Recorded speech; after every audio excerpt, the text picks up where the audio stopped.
Study Section 5, Principle of Inclusion and Exclusion.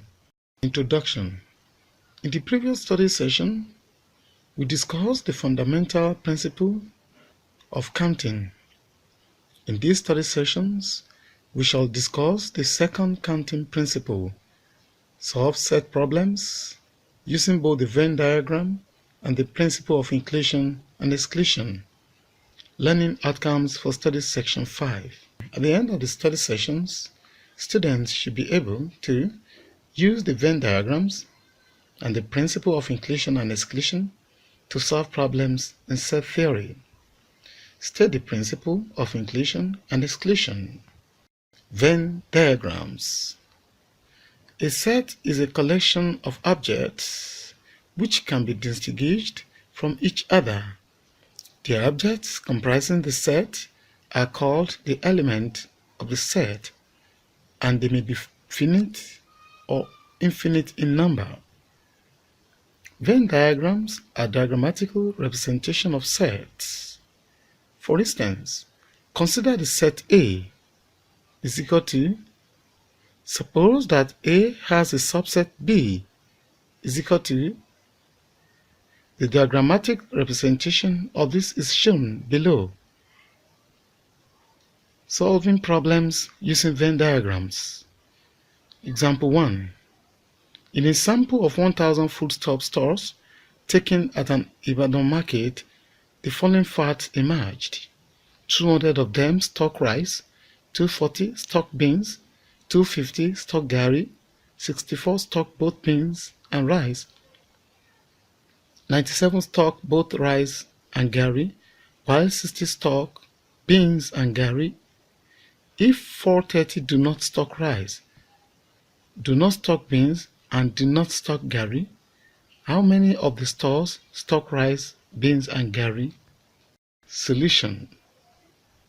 Let R represent rice stores, B represent bean stores, G represent garri stores. Let X represent those that stock all the three food items. Those that stock garri alone are is equal to 93 plus X. Those that stock beans alone are is equal to 116 plus X. Those that stock rice alone are equal to 39 plus X. 430 did not stock any of the food items. Therefore, 1000 is equal to, and X is equal to 101. Therefore, 101 stores stock rice, beans, and garri. The principle of inclusion and exclusion, the second counting principle. If a set is the disjoint union of two or more subsets, then the number of elements in the set is the sum of the numbers of elements in the subset, that is, n of A union B is equal to n of A plus n of B, implying that A union B is equal to A plus B if A and B are disjoint. Theorem 1. A union B less than A plus B if A and B are not disjoint. This is because A plus B counts every element of A intersection B twice. Let us illustrate this with the following example. Example 2. If A is equal to, absolute A is equal to, and B is equal to, absolute B is equal to, then absolute A plus absolute B is equal to, A union B is equal to, A union B absolute is equal to, since A and B are not disjoint, A union B absolute less than A absolute plus B absolute. Compensating for this double counting yields the formula A union B absolute is equal to A absolute plus B absolute minus A intersection B absolute, equation 1.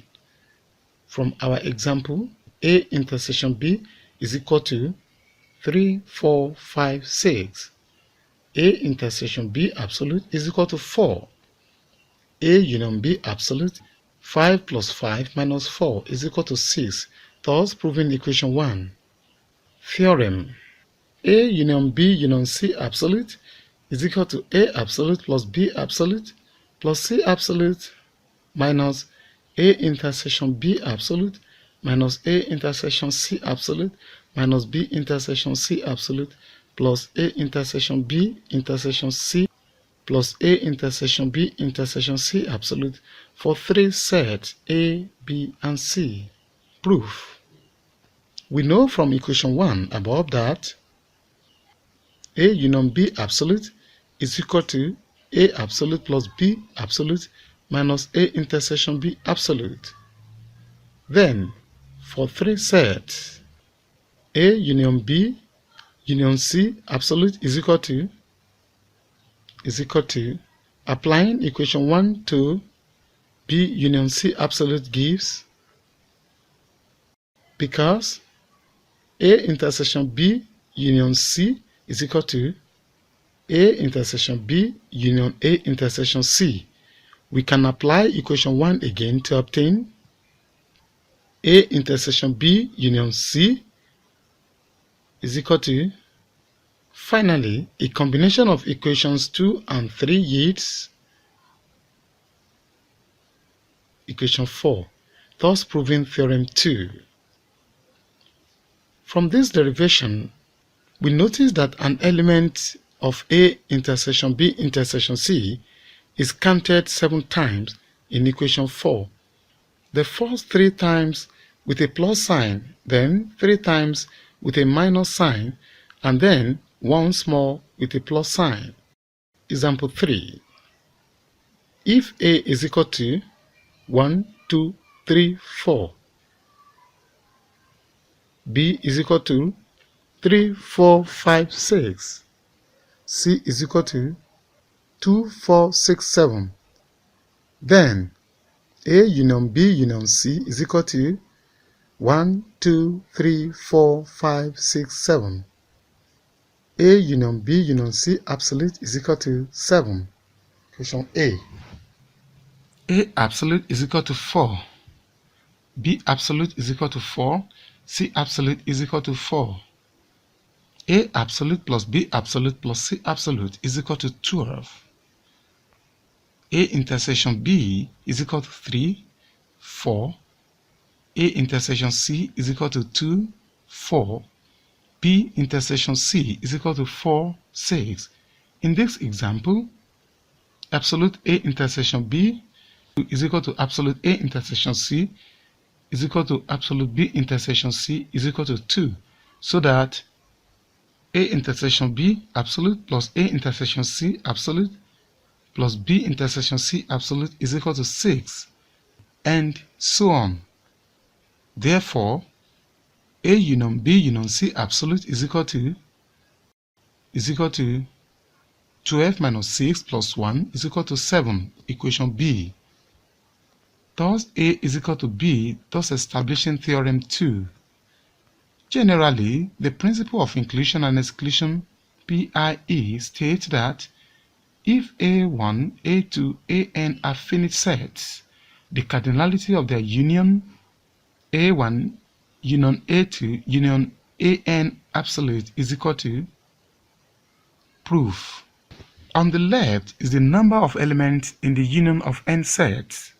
On the right, we first count elements in each of the sets separately and add them up.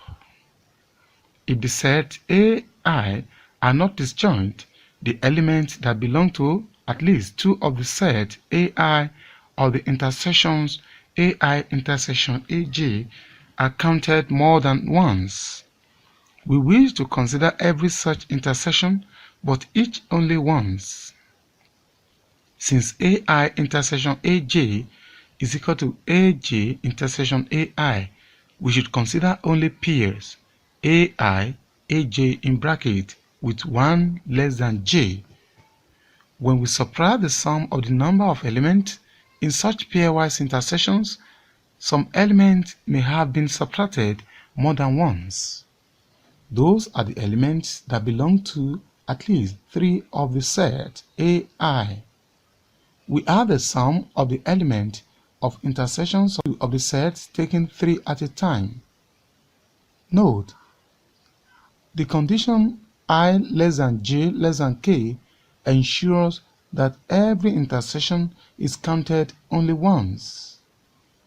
The process continues with sums being alternately added or subtracted until we come to the last term, which is the intersection of all set AI, thus proving the theorem. Let S is equal to A1 union A2 union AN, and AI complement is equal to S over AI. Then the PIE principle can also be expressed as absolute A1 complement intersection AN complement is equal to, let S is equal to A1 union A2 union AN, and AI complement is equal to S over AI. Then the PIE principle can also be expressed as absolute A1 complement intersection AN complement is equal to, example 4, let A be the subset of the first 700 numbers S is equal to 1, 2 to 700 that are divisible by 7. Find the number of elements in S that are not divisible by 7. Solution: A is equal to A absolute is equal to A complement absolute is equal to S absolute minus A absolute is equal to 700 minus 100 is equal to 600. Example 5. Find the number of integers from 1 to 1000 that are not divisible by 5, 6, and 8. Solution: let A1, A2, A3 be the subset consisting of those integers that are divisible by 5, 6, and 8. The number we are interested in is A1 absolute is equal to 200. A2 absolute is equal to 166. A3 absolute is equal to 125. Note, the results for A1 absolute, A2 absolute, and A3 absolute were achieved by using the round down notation, which involves the dropping of the fractional part. To compute the number in A2 and 3 set interaction, we use the least common multiple LCM. That is, absolute A1 intersection A2 is equal to 33. Absolute A1 intersection A3 is equal to 25. Absolute A2 intersection A3 is equal to 41. Absolute A1 intersection A2 intersection A3 is equal to 8. Thus, A1 raised to power 1 intersection A2 raised to power 1 intersection A3 raised to power 1 absolute is equal to 600. Summary of study section 5. In this study session, you have learned about 1. Study Venn diagrams. 2. Learned about the second counting principle. If a set is the disjoint union of 2 or more subsets, then the number of elements in the set is the sum of the numbers of elements in the subsets. That is, n of A union B is equal to n of A plus n of B, implying that absolute A union B is equal to absolute A plus absolute B if A and B are disjoint, stated the principle of inclusion and exclusion is equal to used Venn diagrams and the principle of inclusion and exclusion to solve problems in set theory. This is the end of study section 5. Thanks for listening.